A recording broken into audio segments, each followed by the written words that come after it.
அனைவருக்கும் வணக்கம். நம்ம இன்றைக்கி ஃபினோ பேமெண்ட் பேங்கில் இதை பற்றி பார்க்க போகிறோன்னா, சேவிங்ஸ் அக்கௌண்ட் ஓப்பன் செய்கிறது அப்படின்னு பார்க்க போகிறோம். 499 ரூபா செலுத்தி ஒரு savings account instant ATM card பாஸ்புக்கோடு எப்படி பெறுறதுன்னு பார்க்க போகிறோம். சரிங்களா? கஸ்டமருடைய மொபைல் நம்பரை என்ட்ரு பண்ணி சர்ச் கொடுத்தீங்கன்னா சூப் சேவிங்ஸ் அக்கௌண்ட்டுன்னு வரும். சரிங்களா? ஸோ அதில் இருக்க டெம்ஸ் அண்ட் கண்டிஷன்லாம் கிளிக் பண்ணிவிட்டு இதில் கிட்டோட டைப் நீங்கள் காம்போ அப்படிங்கிறத கிளிக் பண்ணிட்டு டிபிடி பெனிஃபிட்ஸ் எஸ் அப்படின்னு கொடுத்தீங்கன்னா அந்த கவர்மெண்ட் சப்சிடி பண்ணாலும் ஆட்டோமேட்டிக்காக ஏறிக்கும். சரிங்களா? ஸோ இப்போ இகேவிசிங்கிறத கிளிக் பண்ணிக்கிங்க. ஸோ கிளிக் பண்ணதுக்கப்புறம் கஸ்டமரோட ஆதார் நம்பரை என்ட்ரு பண்ணிவிட்டு நடுவில் ஸ்டீல்டு மாதிரி இருக்கு இல்லையா, ஸோ இதை கிளிக் பண்ணோம் அப்படின்னா லைட் எரியும். கஸ்டமரை கையிலே வைக்க சொன்னாக்கா அவங்களோட ப்ரொஃபைல் ஷோ ஆகிடும். சரிங்களா? ஸோ இந்த கஸ்டமருக்கு பார்த்தீங்கன்னா ஆதார் நம்பர் என்ட்ரு பண்ணிட்டு கையிலே வச்சுட்டாங்க.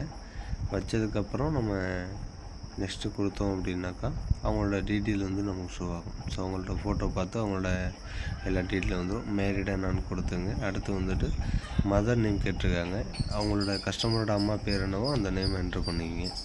ஸோ அதுக்கப்புறம் பார்த்தீங்க அப்படின்னா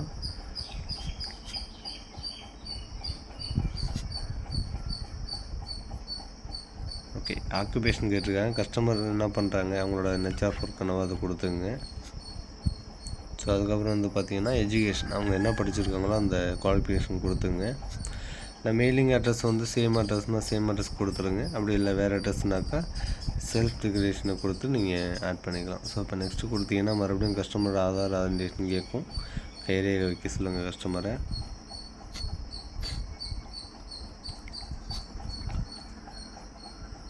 ஸோ கையில் வச்சதுக்கப்புறம் சப்மிட் கொடுங்க. சப்மிட் கொடுத்தது இன்கம் ஸ்லாப் கேட்கும். இது பேசிக் தான், இதை கொடுத்துங்க. அடுத்து பேன் கார்டு நம்பர் இருந்தால் பேன் கார்டு கொடுத்துங்க. அப்படி இல்லைனா ஃபார்ம் 60 அப்படிங்கிற ஆப்ஷனை கிளிக் பண்ணிங்க அப்படின்னாக்கா அதில் பர்சனல் டீட்டெயில்ஸ்லாம் வரும். சரிங்களா? அதில் டேக்ஸ் டீட்டெயில்ஸ்னு போட்டு அப்ளை ஃபார் பேன் இருக்கும். பேன் அப்ளை பண்ணியிருந்தால் அதோட அக்கௌண்ட் நம்பர் போடுங்க. நோ கொடுத்துட்டு ஆனுவல் இன்கமில் அவங்களோட ஆனுவல் இன்கம் என்னவோ போட்டுங்க. அடுத்து அதை அக்ரிகல்ச்சர், அவங்க அக்ரிகல்ச்சருங்கிறதுனால அக்ரிகல்ச்சர்னு வருது. சரிங்களா? ஸோ கொடுத்துட்டு அமௌண்ட் வந்துடும் அதுலேயே. ஸோ டேட் ஆஃப் ட்ரான்சாக்ஷன் நான் கிளிக் பண்ணிங்க. ஓகே கொடுத்தீங்க அப்படின்னாக்கா நெக்ஸ்ட்டு போய்டும்.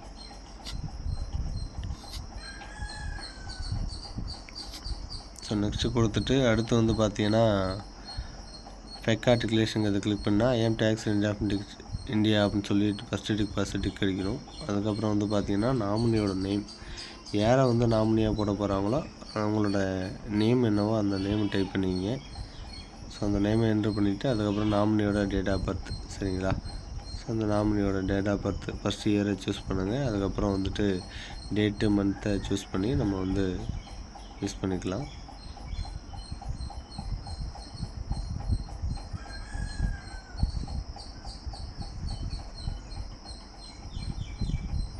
ஸோ இந்த இடத்துல நாமினியோட நேம், அவங்க நாமினி என்ன கஸ்டமருக்கு யாரை நாமினியாக நியமிக்கிறாங்களோ அவங்களோட நேம் போட்டுக்கலாம்.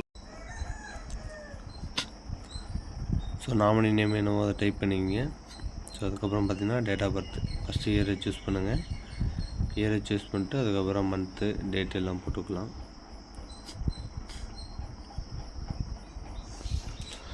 கஸ்டமரோட நாமினி யாரோ அவங்களோட ஒரிஜினல் டேட் ஆஃப் பர்த்தை என்ட்ரு பண்ணுங்கள். ஏன்னா நாளைக்கு ஏதாவது இன்சூரன்ஸ் கிளைம், ஏதாவது டெத்து கிளைம் வருது அப்படின்னாக்கா நம்ம அந்த நாமினிக்கு தான் அந்த அமௌண்ட்டுங்கிறது கிரெடிட் ஆகும். சரிங்களா? ஸோ அவங்களோட உறவுமுறை என்னன்னு சூஸ் பண்ணிங்க. அடுத்து ஒரு டிபாசிட் கிடைங்க.